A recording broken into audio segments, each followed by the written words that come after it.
अपन ने पिछली क्लास में ये अधिनायक तंत्र के लक्षण देखे थे, इसे गुण देखे थे। अपन अधिनायक तंत्र के दोष देखते हैं कि अधिनायक तंत्र के कौन कौन से दोष हैं। तो पहला अधिनायक तंत्र का दोष है व्यक्तिगत स्वतंत्रता का हनन। आज जो हमारे संविधान द्वारा हमको जो स्वतंत्रताएं दी गई हैं और व्यक्ति अपने स्वतंत्रता के आधार पर अपना व्यक्तिगत जो विकास कर सकता है, वो अधिनायक तंत्र में ये ऐसी स्वतंत्रता, ऐसी आज़ादी, ऐसे विकास के अवसर नहीं दिए जाते। ये इसके का बहुत बड़ा अवगुण है। दूसरा है राज्यवाद का समर्थन। अपन ने इसकी गुणों में बताया था कि अधिनायक तंत्र राज्यवाद का पोषक है, राज्यवाद का समर्थक है, राज्य को महत्व देता है, राज्य की सीमाओं को विस्तारित करता है और अधिनायक तंत्र राज्य को साध्य मानता है और व्यक्ति को साधन मानता है।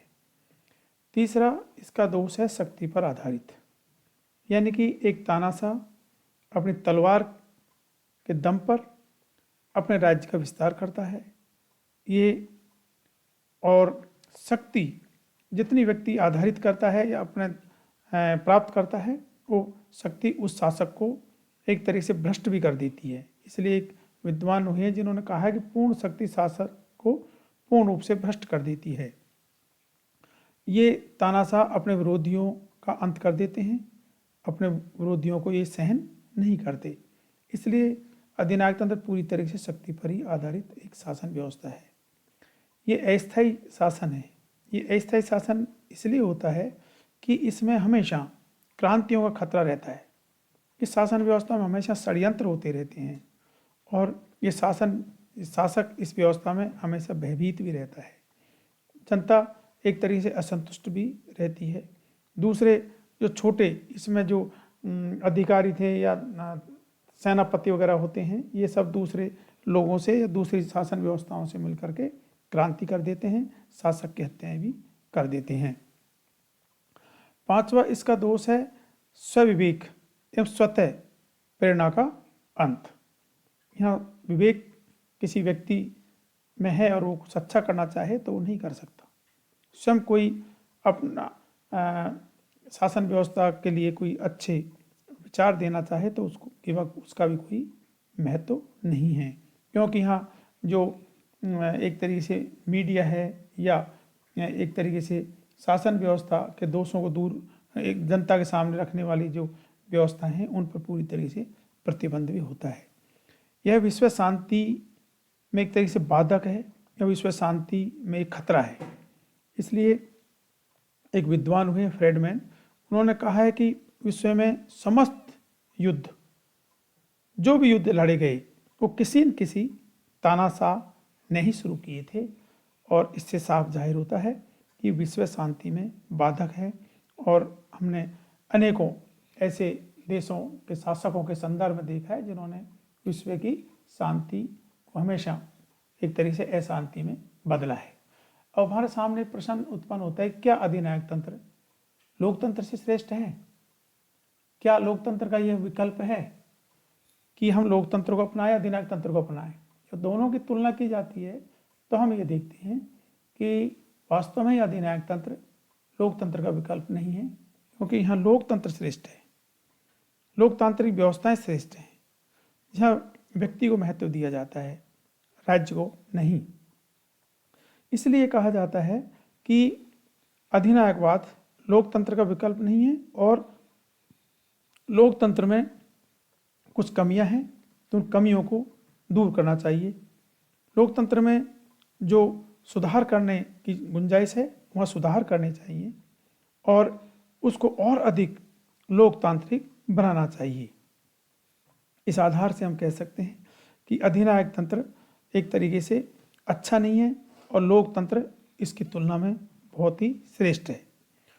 कुछ श्रेष्ठता के आधार भी बताए गए हैं, जैसे मानव की गरिमा की दृष्टि से, मानव की गरिमा की दृष्टि से लोकतंत्र ज़्यादा श्रेष्ठ है। उत्तरदायित्व शासन की दृष्टि से भी लोकतंत्र ज़्यादा श्रेष्ठ है। स्वशासन की दृष्टि से आज अपन देख रहे हैं कि त्रिस्तरीय शासन व्यवस्थाएं जो हम देख रहे हैं हमारे यहाँ हिंदुस्तान में, पंचायती राज जो सेल्फ जो गवर्नमेंट है ये हम देखते हैं, लोकल सेल्फ गवर्नमेंट, ये अधिनायक तंत्र में नहीं हो सकती। इसलिए स्वशासन की दृष्टि से भी लोकतंत्र ज़्यादा अच्छा है, अधिनायक तंत्र में नहीं होती ऐसी शासन व्यवस्थाएं। कार्यकुशल शासन की दृष्टि से भी देखा जाता है तो लोकतंत्र ज़्यादा ठीक है। और क्रांति और षड्यंत्र की दृष्टि से देखा जाए तो अधिनायक तंत्र वाकई बहुत खराब शासन व्यवस्था है और लोकतंत्र या प्रजातंत्र बहुत अच्छी शासन व्यवस्थाएं हैं।